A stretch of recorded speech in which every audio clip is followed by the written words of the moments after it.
Everything changes in your career when you have a playbook. New sales leaders and even seasoned CROs realize there's a cap at how much you can earn, and the only way to go above that cap is to work harder. But at the same time, all we end up doing is juggling a variety of tasks, hoping that we can spin all the dishes above our head that are the half lies we told our boss, and then really just praying that our top rep closes that deal to push us over the finish line. And I know this because I've been a 50 times VP of sales and fractional CRO for organizations. This is a lifetime of experience that I have, which is why I can tell you with 100% confidence that at the end of this video, you're going to be able to have a playbook that you can carry with you to beat out people that have 10 times more experience if you're interviewing, to run a sales team that can perform even when you're not there, and to actually get 4 to 8 hours back in your day. Plus, you're going to see all the templates that I use when I'm running sales teams, 5, 6, 7 of them at the same time. Let's get started. Let's build a playbook. So what we're going to do is we're going to use this course, this program, module, whatever you want to call it, the playbook generator. So right in here, it's going to tell us exactly what to do, how to do it. And it's already thought through different situations that you may be in. For example, if you don't have data or if you do have data. So I'm going to put this into another screen here and open up to my HQ document. So what's been done before this has happened is we're going to pretend that we pulled all the information from the CRM to figure out the number of customers, number of leads, and amount those customers have spent with us. And we're then breaking it down by a few different variables so we can take a little bit of a closer look. So not just like we had 1 million customers and we had 1 billion leads, we closed $1 trillion, but like, are there subsegments of customers within there that we want to dive into? So let's start there. So first thing I want to do, I'm just going to pull up my notes here on the other screen, if you don't mind, is I'm going to look at this information. And what I'm pulling here is, all I'm pulling is this out of my CRM. There is a more complex way that I allow you to do it, but for today, we'll just do a simplified version. By having this information, it will automatically tell us our win rate, our deal size, and our 100 score for each of these different categories of people. The reason this is really important is because if we look at this, we're going to say, oh man, we got like no leads from here. We've only made $1.5 million. We really should be looking at these people, trials. That's where all that money's at. Well, that's actually not really true. True, we've gotten a lot of trials and we've gotten a lot less urgency. But if we were to get 100 of the same, like the same number from each of those, 100 urgency people and 100 trial people, well, we actually would have made $2 million if they were urgency people versus 500,000 of trials. So though trials has larger revenue, it doesn't mean that it is fair to say that it's a better source. So we're just going to pull this information. Okay. We're going to start here. And what I'm going to do, download the CSV. I'm going to test something out. We have our data analysis GPT here. Actually, build an annual plan. Let's see if it has any. I'm going to see if it'll do this. I don't know if it'll let me do that, but let's see if it does. But while it's doing that, I'm actually going to start doing the work without just ChatGPT. But I want to show you what is available today with it. Okay.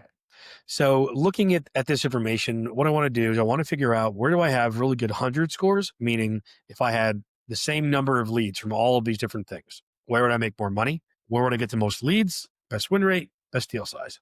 Based on that, if I'm getting a lot of leads in bad 100 score spots, I want to move ad spend away from those leads. I want to move potentially time away from those leads. I'm going to spend less time on it.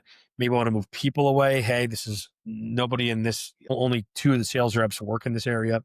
And if the opposite is true, if I'm getting less leads, but they're in really good spots, this is where I want to add training. Maybe I want to distribute leads or effort differently to people that are more likely to close these kinds of deals. Maybe I do some hiring to adjust the team to have more of a focus on these types of deals. All right. First, let's see if ChatGPT did anything. It doesn't like that. Okay. So we'll come back to this at another time. Okay. So now what I'm going to do is, looking at this, I'm going to make some thoughts. Think of a couple things. Well, we're getting less leads in a good area. Okay. Here's some old information. I'm going to go over here to priorities and I'm going to say move we'll say ad spend, because we're getting a ton of leads in there. So that'll be the first category. The next will be this one. People are using if we use our templates, we do really well, but we have not many people who are actually doing that. So use of templates is a priority. Let's see. And multi-threading accounts. Okay. So these are three things I know I can make an impact on. If I could just get more of the ad spend in the right direction, the use of templates and multi-threading accounts, I know that we can get our 100 score up there for increasing our total revenue. So these are my three priorities. Actually going to add these priorities over here to the command center. They're already there. Isn't that beautiful? Okay. So now what I'm going to do now, if I was doing this in real life, I would think through all the different items of things that were challenging. I would write down something like our current state, how important it is, our current state, how important it is, and our current state and how important it is. And this would help me figure out which things I should focus on first. So in this case, use of templates. So let's just zoom into that. So I'm going to come down to strategy, and it's already got the three things I put up here, which is really nice. And let's do this. I've got some other info from here. So let's dive in. Use of templates. The strategy framework we want to use, we want to think through why is that happening? And then why is that happening? And keep going down the list. So why are people not using the templates? So I might say they're not using the templates because cumbersome. Why is it cumbersome? Because in CRM only. Why is it in the CRM only? Software only allows it. CRM. Okay. So this is the core. These are the core issues of why people are not doing it. It's a pain in the butt. Sometimes I write emails outside of the CRM and I can't do it there. Okay, cool. Now, what we're going to do here is we're going to zoom out. It links here for us. What we're seeing here is if we decrease the average revenue per customer, what changes? If we increase it, what changes? Leads, reps, skills, and distribution of stuff. So I'm just taking a peek here to see, is there anything weird? Is there anything that I can expect to happen if we use the templates? That's really a skills issue, skills thing. So I'm going to see our win rate go up, our deal size go up, and our sales level goes down. Okay, just keeping that in my mind. So now knowing my core issue though, what is the actual action item? So one thing I might have done if I didn't look at the core issue is just be like, yell at the team. But instead what I'm going to do is I'm going to say, okay, I'm going to say move some templates or get a software into their email. Another one I could do instead would just be train the team on how to use the templates the right way. So let's go with that one. Okay. Now I got to review some risks. If I did that and it doesn't work, that's what we're asking ourselves. If we did this and it didn't work, what are the most likely reasons? Team still found it cumbersome and didn't care. It's probably the most likely thing I'm going to say. So my adapted action plan, which is my action plan adapted based on the risks, it's to say, you know what? Here's what I'm going to do. It's the same thing, but show the team how much of an impact templates are having.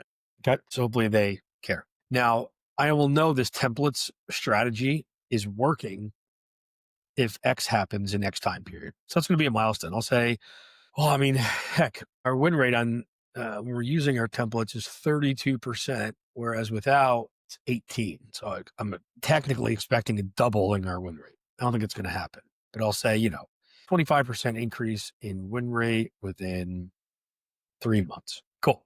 And I'm going to repeat that over here. Let's do this ad spend. Let's do the ad spend one. Okay. So what we know right now is our ad spend is messy because we're getting a lot of leads in places where we don't have a great win rate and not a lot of leads in places where we do have a really good win rate and deal size. So why are we getting that?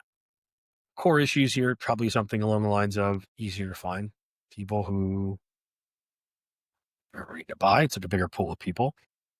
So let's run with that. Zooming out. If we do increase leads in a certain area, we should see, we're actually not increasing leads. We're saying change the distribution of ad spend, not more or less, but just redistributed. And then we should see all these things happen. That's what we want. Great. So we're actually expecting the same thing to happen here. So what I want to do here is I want to reduce ad spend on trials. Maybe not that. Change ad spend copy to be more similar to our templates.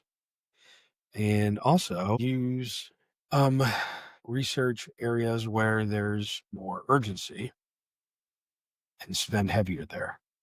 because we're seeing when there is urgency, significant change. Okay. If we do that and it doesn't work, most likely the reasons are bad copy, bad placement. So my adapted action plan is the same action plan, but do A/B testing every month. So milestone wise, I want to see the distribution of leads change because I'm changing the distribution of ad focus. So right now, 70 of 233. So 3% of our customers have urgency. So I want to say 6% of leads have urgency, or win rate of inbound leads up. Oh, sorry, 6% of leads.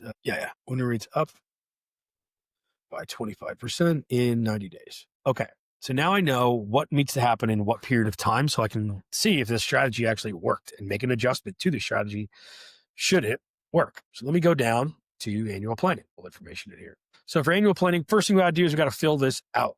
So I'm going to go over to my playbook generator here, or based on the questions that have been answered here, I can fill in the this information, which I already have. So what this shows is right now it costs us about $700,000 to make around $2 million, giving us a 3x ROI on our current strategy. But we're going to make some changes. Those changes being, I'll do this, these two changes. Now I said these two changes are going to make this change. All right. So I got to make some estimations on how much of a change each of those things we're going to see. I don't care about sales cycle. So I believe the deal size, if we do using of templates, is 70K versus the average of 43. So that's like a 70% increase. So we'll say 50% increase. Win rate is 30 versus 16. So let's make that a 30% increase. Similarly, if we change the ads, the same thing should happen. So I think we'll say the same thing's going to happen. Okay, so let's test this out. I believe we should see a 30% increase in win rate across the board, 1.3, and deal size, 1.5. And these two, this going to happen. I don't think it doesn't make sense for things to compound like it'll be 30. So then the next one is 60 because there's two of them. It's 60% increase, but we're going to see an additional increase. So we'll say 1.5, 1.75, 1.5, 1.7. All right. So now we go from 2 million to 5 million. It's going to cost us the same. And we're going to see this ROI. Maybe even at this point, I also say though, you know what, on the training, hire an enablement person to do this. And I go, okay, we're going to pay an enablement person to do this 100 grand. So we're going to be a bit more expensive than it was last year. So our total costs go up by 100K. Our total revenue goes up, whatever this is, a few million bucks. ROI still gets significantly better. Awesome. So now what I'm going to do is I'm like, this is great. My number is only 4 million bucks. We're going to double. So now I got a plan that gets me to 5 and change. Let's test this plan out. So down here, we're going to look at monthly. Okay. So monthly, what this is saying is here's where we are today. This is just pulled from above automatically. Here's where we're going to be, but we're not going to go from this January 1st to this January 2nd. So we're saying in month one, it's pretty much going to be this, but I'm saying we'll see this plus 10% of this impact. We're doing 36K today. I'll bet you do 45. Okay. Now I can adjust this. I can be like, hey, you know what? We're not going to see an impact for a few months, or we're not hiring that enablement person for a few months. And I can make this 0, 0, 0. I can even hard code some things in here. Like, no, we're definitely going to make this higher in this month. Hard code whatever I want here. Now, what I have is our legend that shows me how we get to our target. You'll see the way I have it ramping, even though it does ramp below 100, also ramps above 100 because we're going to see results over time increase. So we're at $6.5 million now. I can do in a 12-month period.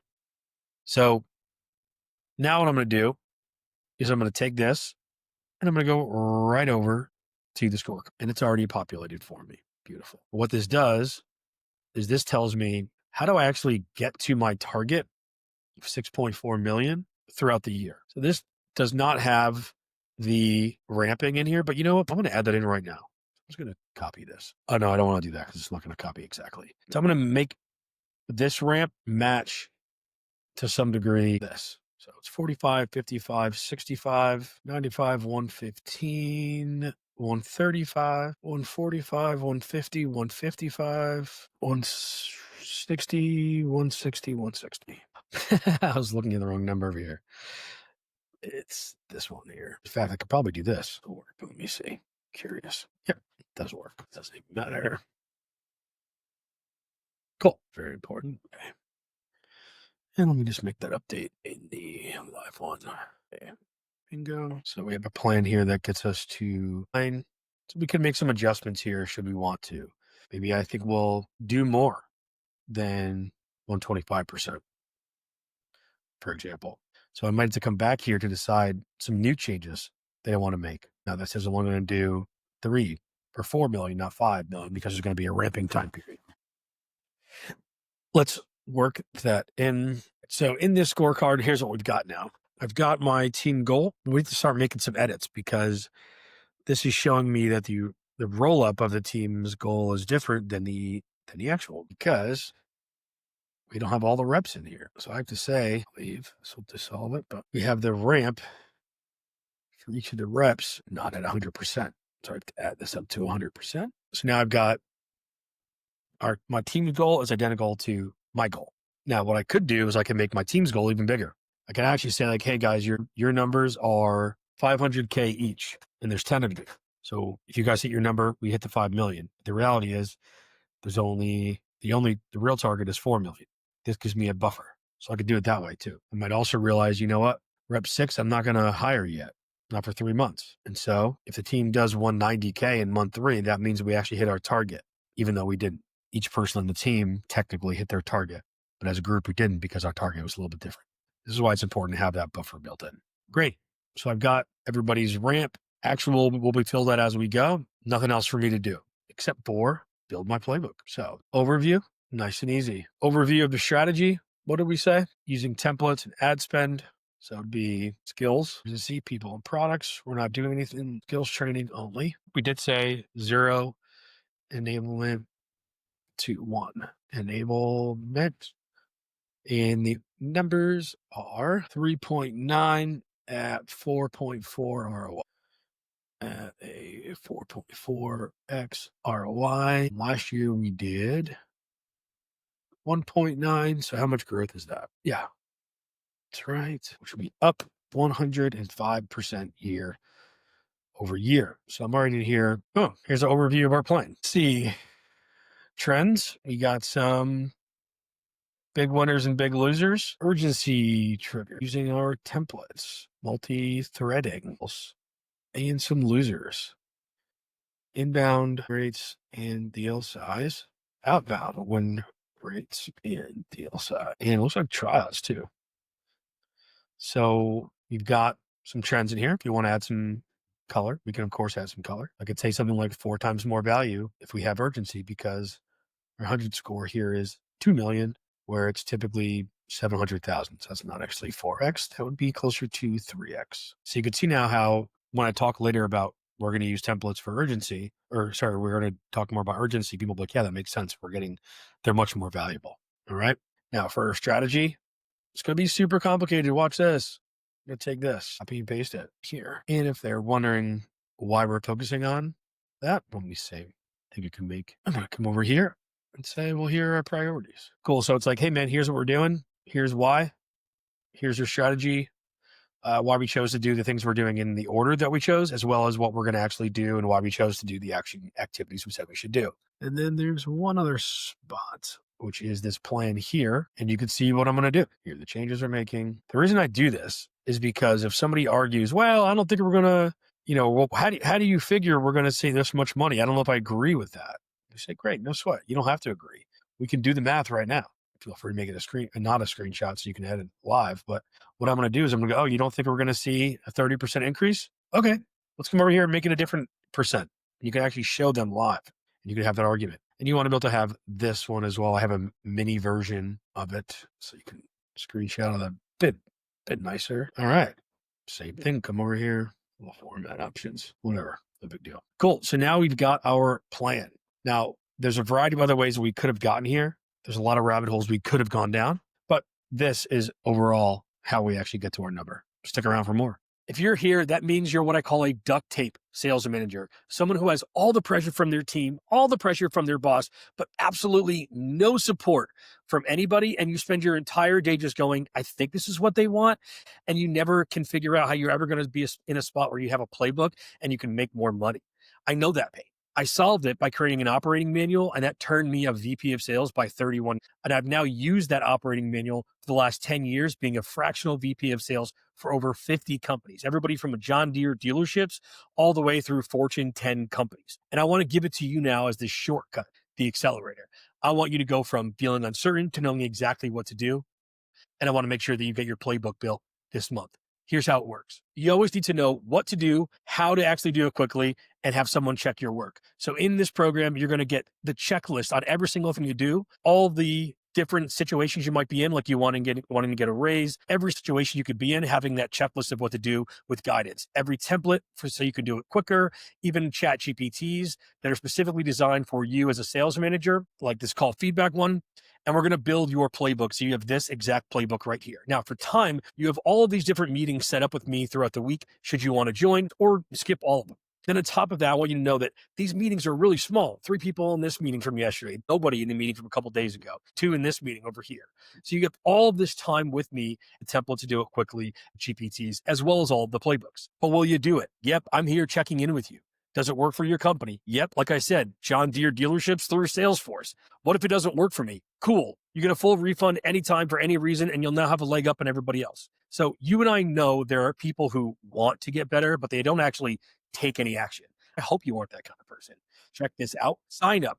Get the playbook started. Get a chat with me. If you don't like it, get a full refund by the weekend, but at least you know you've made movement in the right direction. Let's build your playbook. So we're going to go into our playbook generator and follow directions. We are now in the section of the players. So let's head over here. So I'm going to follow the instructions here. I'm just going to put them over on my other screen so you can actually see what I'm doing. But let's ride. So first thing I'm going to do is I'm going to head over to Starter Hub ICP, and using the information that I have from over here to figure out who our ICP is, I'm going to fill in our ICP. So the other thing I can do is I could go over to ChatGPT, and there's a very specific prompt that I'm going to recommend that I use for ChatGPT. Let me show you that now. And what it's going to do is it's actually going to ask me some very specific questions in a specific order. And in the end, it's going to spit out all the information that would go in the ICP section here. So it does have to ask us some questions, but good news is these questions that they're asking here are all questions that we've already answered here. So I'm going to head over to Starter Hub ICP, and I'm going to input that information. So we've got, it's hard to copy and paste, so I'm looking at a couple different screens here. All right. So we've got agriculture is the group. Size of employees we'll say is 10K plus, $1 billion, USA, publicly traded, so no funding. Anybody who's looking for operations folks, let's call it X stack. So this is going to be large ERPs, internal systems, that kind of a thing. Farmers, distributors. Okay. And then let's pretend that I've got 2 different groups of people. I've got VPs of ops that I sell to and directors of ops. So I've now got my ICP, if you will, ideal customer profile. Now I'm looking into my personas. This is the individuals at that ICP. So as you can imagine, this would be different for different people. So I've got some things here. So our VP of ops would care that things would be easier. Or maybe this wouldn't even be the VP really. I don't know. This is information I just put in here before. But let's say, let's see, director. So they might care that it's easier to handle. They could do it themselves right now. Some typical options they're probably using. These are really cumbersome. So they could be hiring an ops consultant. And this automatically puts in my elevator pitch. All directors of ops want much easier change management. And so blah, blah, blah. Now I can come over here and I could say, you know what? There's actually a CEO here, so I don't mess anything up. CEO, as a result of having us, what impact they see to their business. Money, typical options using right now are their team. Team doesn't help because it's eats up capacity. Anything we could see online? No. So now I've got this pitch here. All CEOs want more money, and they usually do use their team. But since that eats up the team's capacity, we created our company, and we could have our differentiator. So this is going to very quickly define who our target market is, so we can like search for them in LinkedIn. But then also have two different value props. By the way, there's two down here that our team can look at and say, "Oh, I see why that team would want to use us," versus I can identify them. So what I'm going to do now is I'm going to go over to the next thing, which I'm going to go over to our competitors. So using the information that we gathered from our experience at this company, from their playbook generator here, which is also in here, or from ChatGPT, or the initial download, which is another doc in here, depending on how you got here. If you're a new company, you're the CEO, you're the SDR, there's a variety of ways you could have gotten here. But we're going to fill out our competitors. So I put these into three different buckets. We've got big competitors, typically the major ones we all know. There's all-in-ones I typically find, or if you are the all-in-one, there's the point solutions. But this is like, I'll just use my current agency. I'll just use whatever. And then there's like the cheap competitors. If I was Salesforce, this would be like major competitors are like HubSpot, Oracle, Microsoft stuff. All-in-one would actually be the point solutions. So like a smash together make.com with 1,000 other tools. And then cheap competitors would be like Pipedrive or Zoho. Okay, so I'm sure there's a similar thing for you. So what we want to do is we want to think about who are those competitors. So we'll say Acme, Johnson, and Acme Junior. Okay. Now what I'll do is Acme's, what is their position in the market? They're the old tenured ones. Now their clear differentiators are big customer list. Good customers for them are ones that want low risk, low risk tolerance. Bad customers are for them are the ones that want to see value in new systems. General notes I might have. Whereas for Johnson, we'll say their position in the market is the cool guy. Their clear differentiators are this certain feature. Good customers for them are, we'll say, HR companies. Bad customers for them are newer, younger companies. Okay.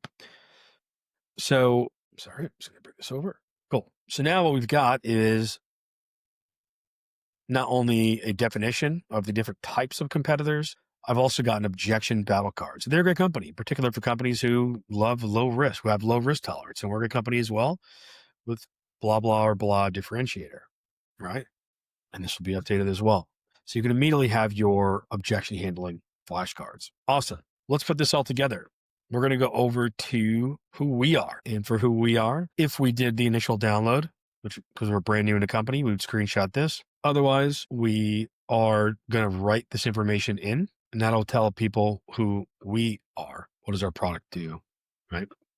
And for who our customers are, we're going to come over to Starter Hub, ICP, bigger, and I'm now customers. And then for who our competitors are as well, Bob's your uncle. Let's get started. Let's build our playbook. Cool. So we're going to go right over here to the playbook generator, and we're going to go down to the section we're at now, which is in the pipeline. Move this over so we can see what I'm doing, but all the instructions are also in here. All right. So the first thing that we're going to do is we're going to go fill out go-to-market plan. So we want to know this information. To do that, I'm just going to screenshot what we had already put in our ICP bit, and we're going to use the ChatGPT item that it says here. And we're going to do this. We've got 1118 companies. In this category, there's 1118, which is 6 million. We believe 74% is our fit. And so we can take about 4.5 million. Okay. So I would continue to fill this out for all the other different ICPs we have, but we're going to start there. So now with this, we now need to figure out our strategy. So let's go back over here and we use this little matrix. So if there's a high volume of outreach or a low volume of outreach required to go after these people. Okay. So we've only got 1,000 people to go after. It's a very small list. So we have to do a low volume of outreach. Got that in here. And then let's go over to our sequences. So you're going to have this linked. What you're going to do, make this really easy. we're going to download this. We're going to go over to, again, ChatGPT. It's much easier to edit something than it is to start from scratch. So we're going to go over here. Let me grab the framework. Sweet. And so what this will do is it'll spit out the sequence. Hey, there's some questions to ask. Yeah, sure. For anything you want. Okay. So we'll give that a minute to play. As it does that, the other thing we're going to do now is we're going to figure out what our tech stack is going to be. So I'm going to show us here all the different things we can use for tech stack, and it gives us some idea here on how many people we need to go after, and therefore what sorts of tools we're going to need. What we need is just a very simple tech stack. And we'll start with what it says to do here. We will need. So I think that the continue a similar path where we're sharing.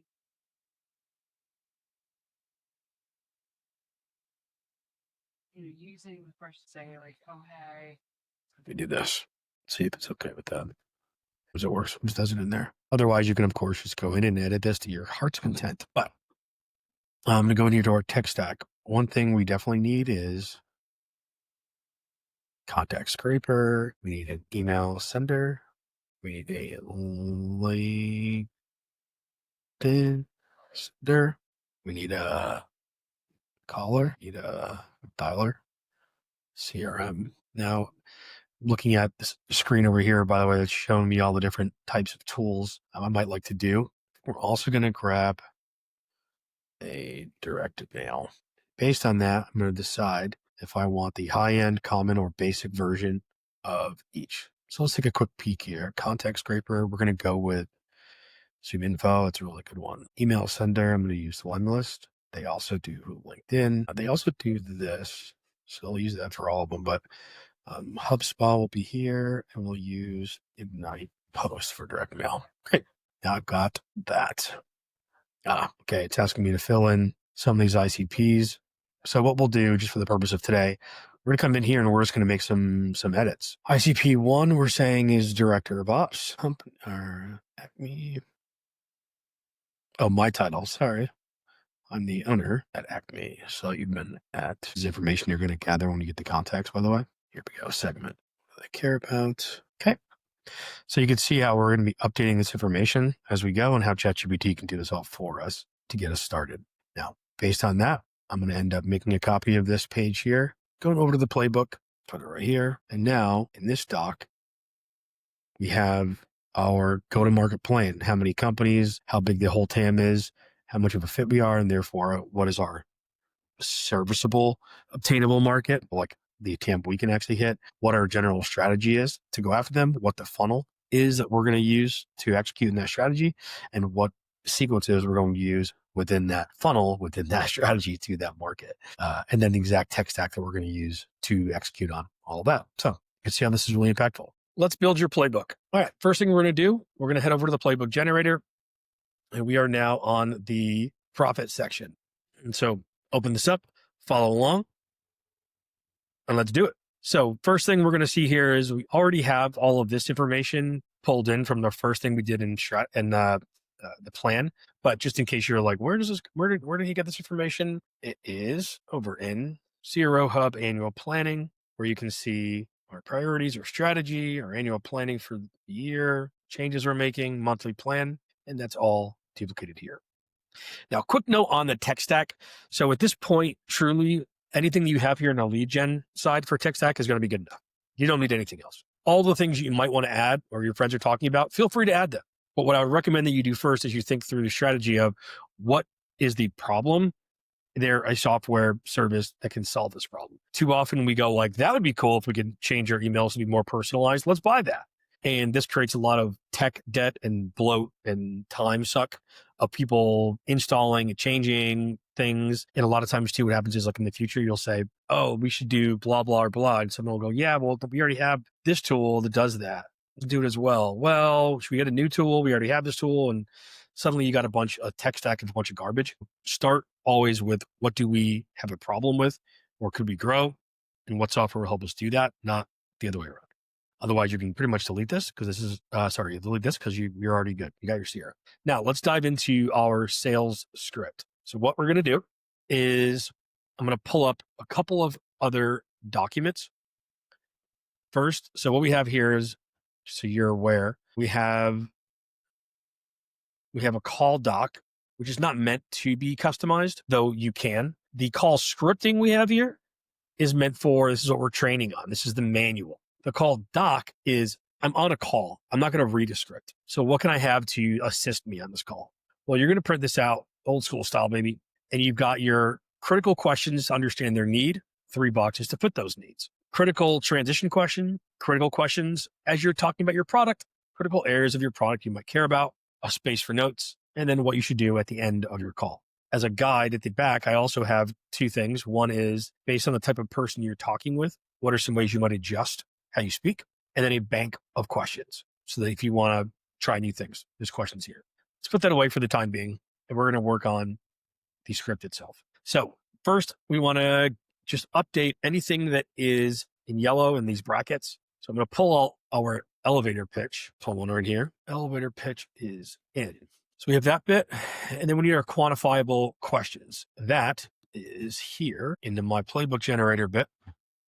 So we've got our quantifiable questions. So I'm going to ask these 3 questions. Okay.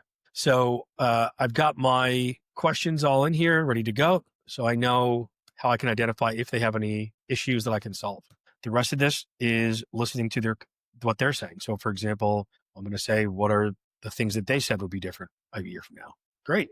You have the first section of our call, scripting, done. Okay.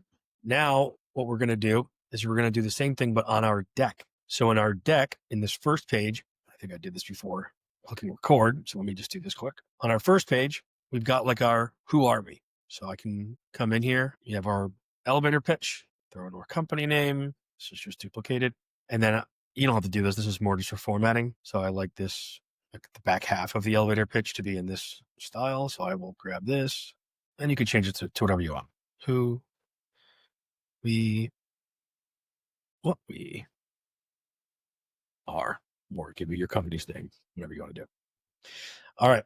So now this next thing, we're going to go into this and see what are our 3 major features. I'm just going to pull this for a second. All right. So we've got our major items: finding, closing, duplicating. Okay. So I don't need this one. Database, searching, AI, surfacing, customized, and duplicating. Hold on. So what I have now are like, these are the primary features, solutions, whatever that we have. So what we can see here is, here I'm going to be like, hey man, what do you care? What, why are we talking? What do you care about? That's this stuff up here.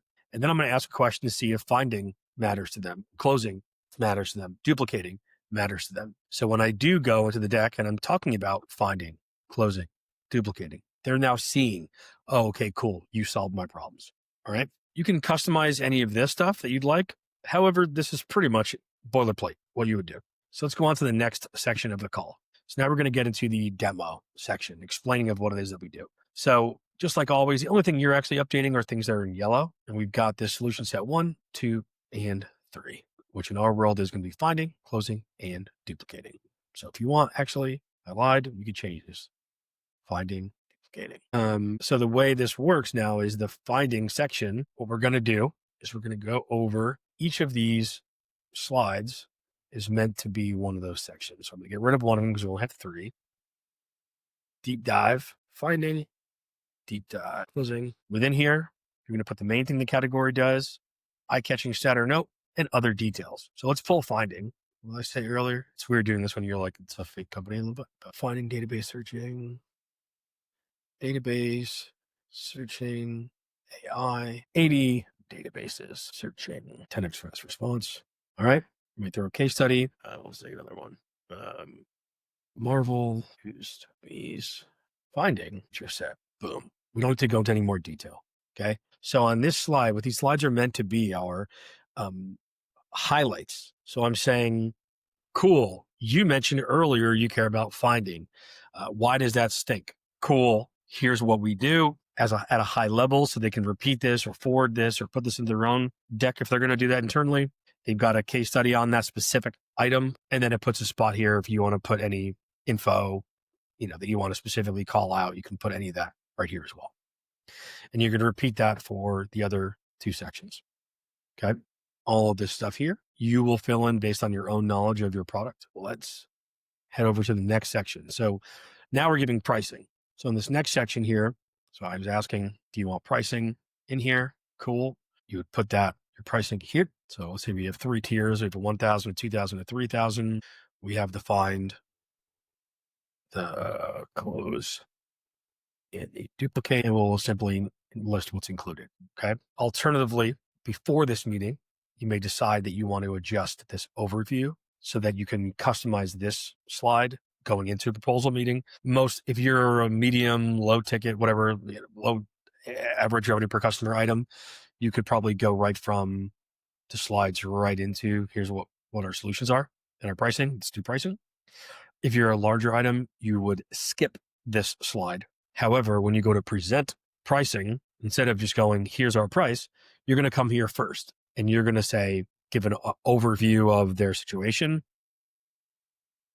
And instead of saying, here's our products, here's your pains, you're going to say, here's your pain, here's how we're going to solve it. Here's your pain, here's how we're going to solve it. Do you agree with this? Yes. Great. Here's the proposed options. If it's a smaller item, you can pretty much do this. You can keep this up here, standard, like everyone has the same 3 problems, so you can just keep it up, or you can skip it and just do it verbally. Hey man, from what I'm hearing, you have X, Y, or Z problem. Here's the way we can solve that. Do you agree? Great. So this is what we're going to do before we get into pricing. So here, I want to make you confident in it. How would you rate us based on their answers? Tells you what to say. The only thing you want to do is offer something you could do to help. So for example, if they have concern about a colleague, something you can do to help is you can say, I can give them a video. I can talk to them directly. I can get from you what their issues are, right? So you can just put in what you can do to help here, and you can write it down the list. We're almost done with this script. And then for pricing, same thing. We don't have to actually adjust anything really in here.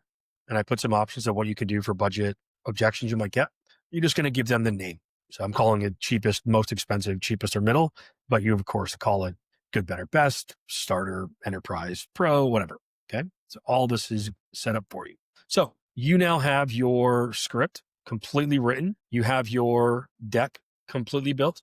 If you'd like, you can update this slide as well, but this is our standard like next steps slide. There's a million things we could do to make this perfect. We want to get this started so you have the right thing base to build off of. Let me check one thing. All right. So we have one big item here, which is the CRM. Okay. So in the CRM, this is how you want to build out your whole thing. Let's dive in. What you're going to do here, you're going to go to your ops side, CRM, and we're going to go here. You can keep this as it is, and it will fit most organizations. To make it better though, let's try to customize this. Let me give you some things to think about here. So the first thing is I typically have 2 different pipelines, one for SDRs or people booking meetings, one for AEs, people closing meetings, and another if you have account managers renewing, that would be a third pipeline. A lot of CRMs are set up where there's not like an SDR pipeline. It's just like leads and lead statuses as opposed to opportunities and opportunity stages. Same thing. So if you want to do it that way, where it's leads and lead statuses, which is totally normal, by the way, you can. Same exact thing that I'm going to show you today, but as opposed to opportunities and opportunity stages, it's going to be leads and lead statuses. If you have, side note, if you have partnerships, I also have partnerships as their own pipeline.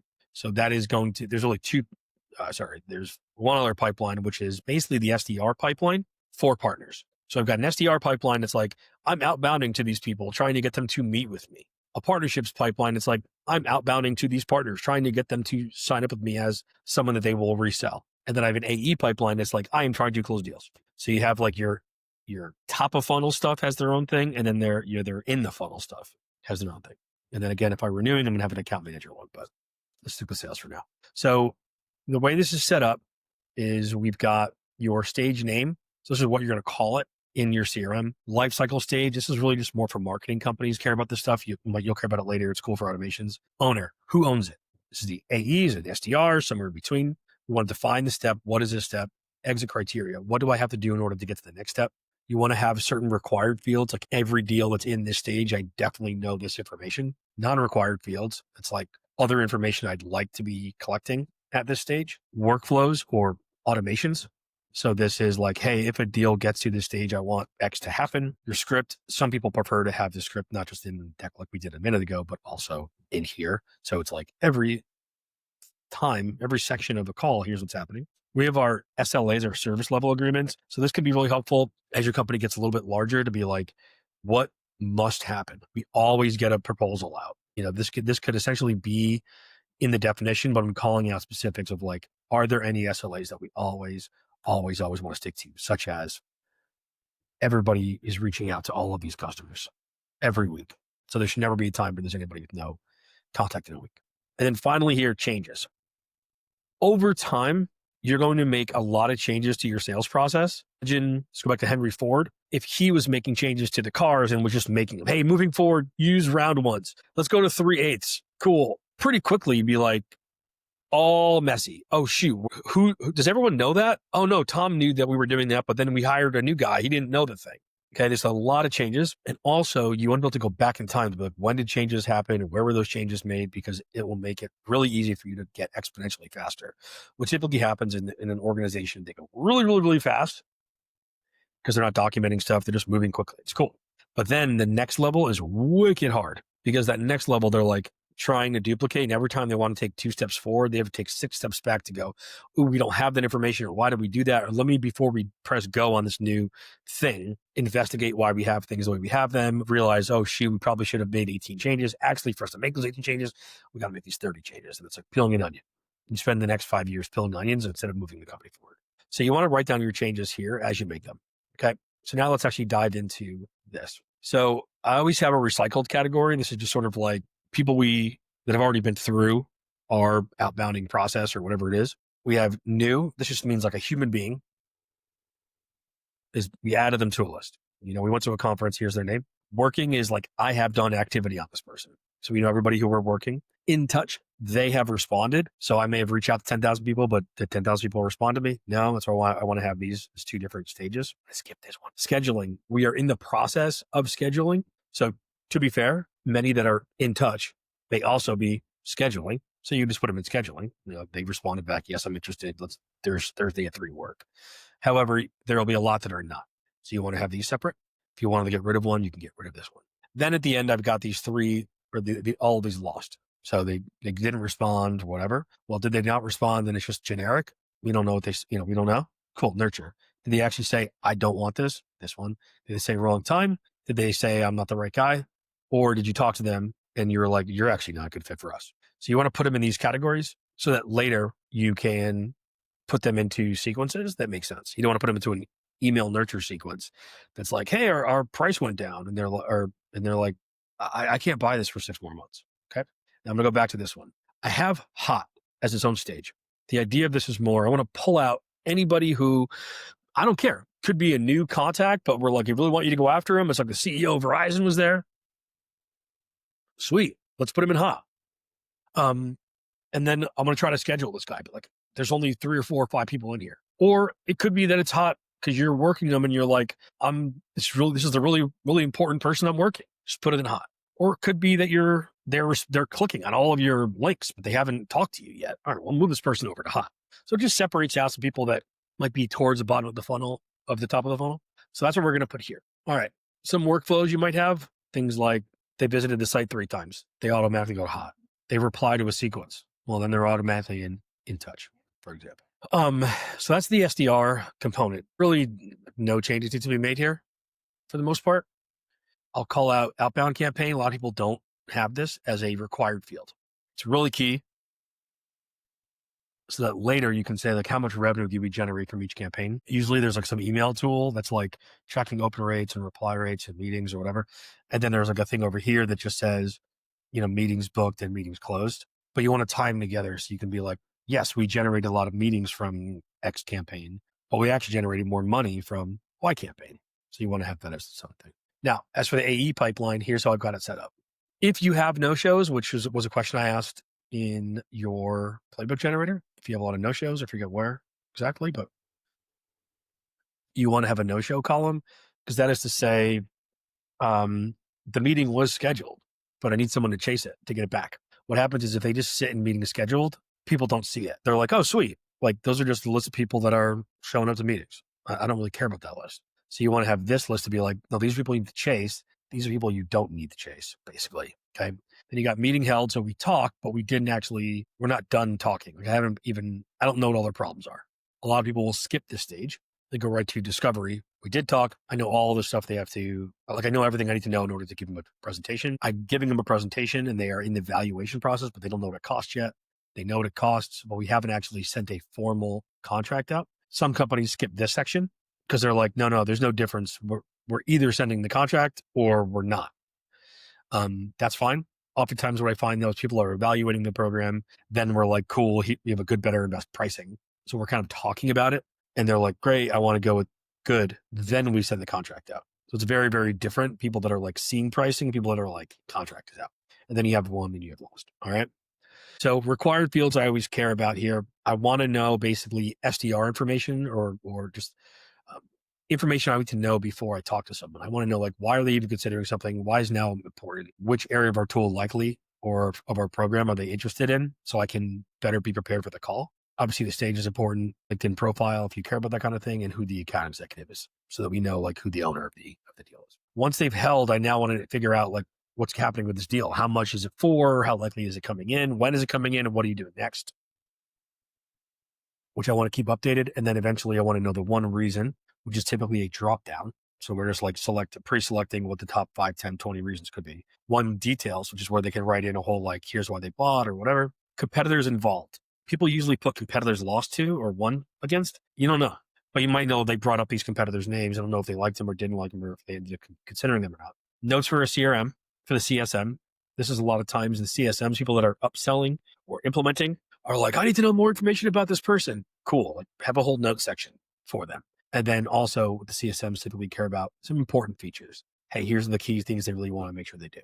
And then you do the exact opposite for lost. Non-required fields would be anything you possibly care about. This could be like how many businesses they own, whatever, workflows. So a lot of these are going to be notifications. So like, hey, when the meeting is scheduled, make sure the rep knows. When the meeting is held, tell the SDR, or if it was not held, tell the SDR if there's an SDR.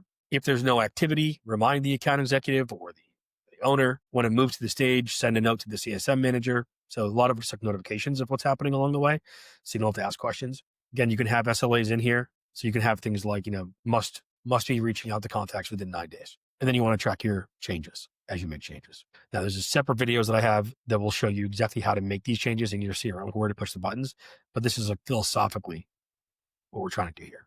And we're going to screenshot all of this and we're going to put it right here. And now we've got profit handled. Let's build our playbook. Today, we are talking about people. So we're going to go over to our playbook generator, heading down to the people section, and we are going to do everything in here. Let's ride. So what we're going to do is we're going to head over to the hiring plan, which we can actually pull directly from annual planning. Yes, we can even just zoom in. Sorry.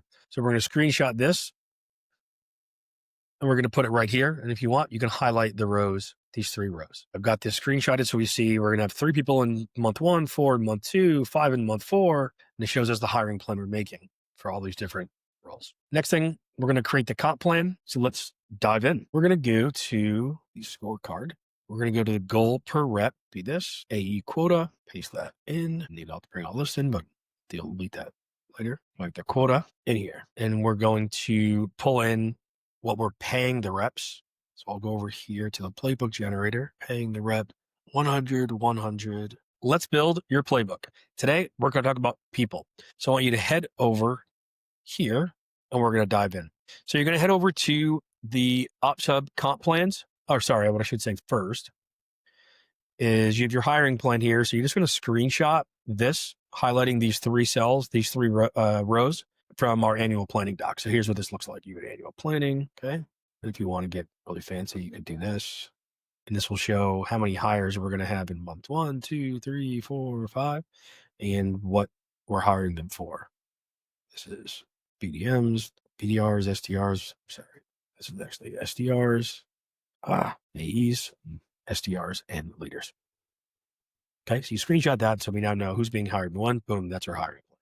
Now we have to go figure out our comp plans. So we're going to go over to comp plans. And we're going to fill in this information. So let's go over to the SDR. Let's see. The SDR is 50/30 with 240 goal leads a year. So the SDR is 50K. Their goal is 20 leads a month. AE is 100 to 100 on a $1 million quota. The AE is going to be 100K base. And their quota is 1 million. It's 1 million. No, we do not. So if you want to hire your VP, come to me and I'll help you figure that out. But we can get this pretty good here. I was doing notes in here. All right. So once we've done that, we know the SDR, we want to pay them 80K. We said 50/30. So up here, we want to adjust our pay per op and pay per monthly revenue until this number says 80K. So what I did is I made it slightly complicated in that I'm giving you two ways to pay an SDR for every deal they generate and as a percentage of every dollar that they make. You might just prefer to do it as you get paid $100 a deal, but if you want to do it both ways, you can. So let's do it the easy way first. So you're just going to mess with these numbers. So I'm paying $5 and up. It's not enough. 25, 50, 80, $100, 125, bang. So now if I pay this SDR 50K base and a $125 per op, them generating 20 ops per month means that they will make a grand total of $80,000 in a year. This much in base, this much in variable. Done. Okay. Now, the reason I have a year one OTE versus ramped is in their first year, you might have their quota at this. So their year one OTE is actually only 75K and their ramped OTE is 80K because it's like their quota is lower these months. Alternatively, you could not do that. Some people, me, what I do sometimes is I will lower their quota in these months, but I will pay them more per deal that they generate in these months so that their OTE is the same. However, it motivates them to get good at generating deals as fast as possible because they're like, oh shit, this is the only 3-month period of time where I can make whatever, $400 a deal versus a $100 a deal. So it kind of helps with the speed. To get fancy, if you want to do this, you can put in the revenue target that you would want the SDRs responsible for. Okay. So one way to do this is just to say, okay, well, we have one SDR and 3 AEs, and I believe 100% of our deals will come from the SDRs, and that's $3 million of each AE. I want a total AEs. We have 3 AEs, $1 million each, so that's $3 million. So the SDR's revenue target equals $3 million a month divided by 12. Okay. And now what I can do is I could give them a pay for the revenue that comes in as well. I can be like, hey, you get paid. Did I get rid of this? C3, C2 times C25. Yeah, those cards exist. I don't know why that's not working. Second. Oh, I'm just an idiot. So I come in here and say equals 3 million divided by 12. That's the revenue target. And they get paid, 1% of that. Okay. So now they're getting paid on both ops being generated and revenue coming in. So again, I come in here and I could say, oh, what if I made it $50 an op and 0.05%? That's not enough. What if it's 0.5% and it's $55 an op, $60 an op? Great. So I can do it this way and say, hey, here's how much you're going to get paid. Okay. Now for the AE, I'm going to come in here and we said it's $1 million, so it's 83K a month. I said I want to pay him 200 grand, 100 base, 100 variable. Well, the current plan gets him to 300K. So I'm going to change this to, let's call it 15%, call it 16%. Again, the year one OTE may be slightly different if you have a ramping plan. I'll adjust this. And now you've got your quota figured out. So before we lock this in though, we're going to go here. We want to make sure that what we're going to pay people matches the market in addition to just what makes sense for us financially. So we'll scroll down here until we get to sales. So I'll plug I don't plug Delaware right now. So you're going to say basically what area of the country are you, or is it remote, and what level of person are you hiring? And it's going to say, hey, we're hiring an account executive. I want an enterprise account executive. They're going to get paid, 150 to 300K, 250 to 400K. And That makes sense. Let's pay them that much. That makes sense. Cool. So we're good there. So now what we're going to do is we are just going to copy this stuff over. So here's how you're paid, SDRs. Pay benchmarks. I will copy that from the bets report. I just got rid of it, so I'll just do this, but I will copy that over. And now we can move over to the other items. So let's actually just go right over to the comp plan. So in here, here's how the comp plan works. You can, of course, change this to employee if it's not a contractor. All you have to change is this information that's in yellow. So I like to do this. Let's do Control C. It's all. So that's done. Do you want to pay monthly or quarterly? Here for their quota, this is just a link. Sorry, just a screenshot of this commission structure. That is this. Accelerators or decelerators. So if you want to pay them more for certain things, you can do that. The ones I always have in here, first down here, if I just skip ahead, is I have a minimums. So I'm like, you don't get paid unless you hit a certain percent of quota. So if you get less than 50.1%, you don't get paid. However, if at any point in time you do hit 2 months, 2 quarters in a row, you'll then get paid that, whatever was held back. As for accelerators, I've got one for hitting above your quota. So your commission rate, whatever it is, increases by 20% for the dollars above 100% the quota. So if your commission rate is 10% and your quota is 100K, you close 120K, you would get paid 100K times 10% plus 20K times 12%. I'll do the same thing here for certain types of deals. So this could be big deals, if that's what I care about. Maybe if it's paid up front, I might care about. Maybe if it's a certain product that I'm trying to push, if it's a certain season, that's really important to me. So I can put those things in here as well.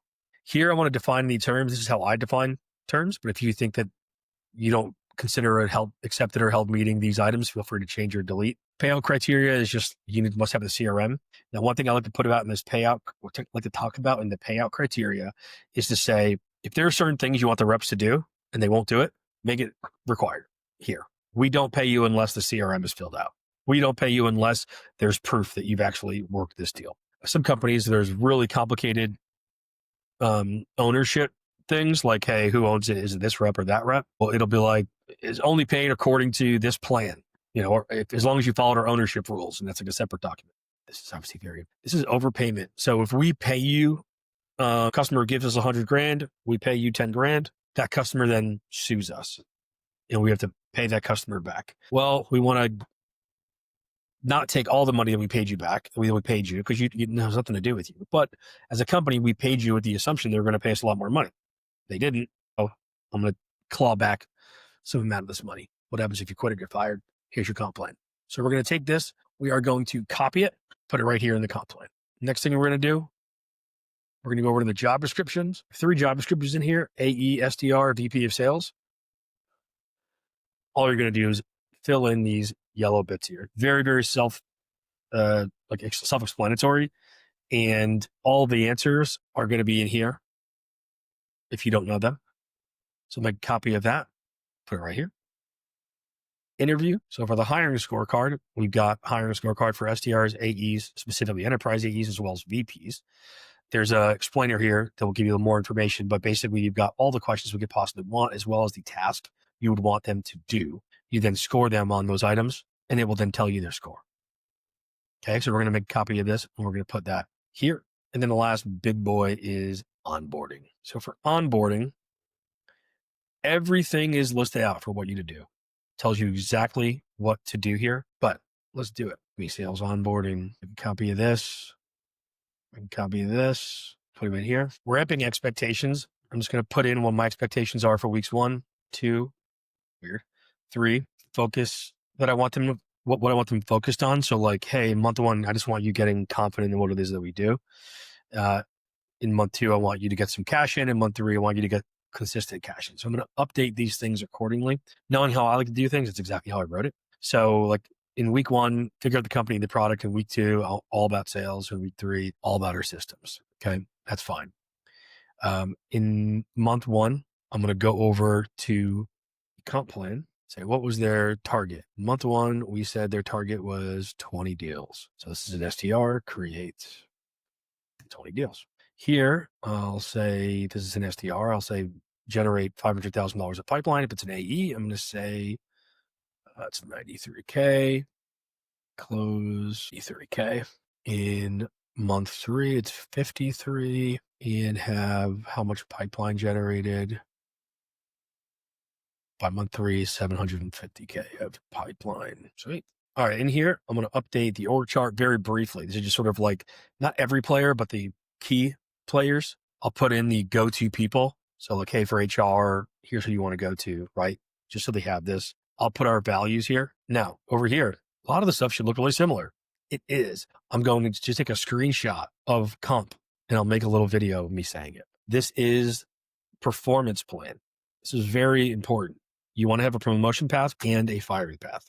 For the promotion path, here's how I've got it laid out. So I'm hiring SDRs. I've got a senior SDR. Here's the time you must be in each role. Here's the action I need you to have taken. Here's a requirement. You can't move up unless you've been good in the last month.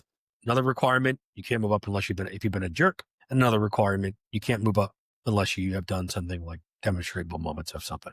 Here's how your pay changes and your title changes. I would recommend don't make any changes. Bad performance. Here, what this is saying, how do I get fired?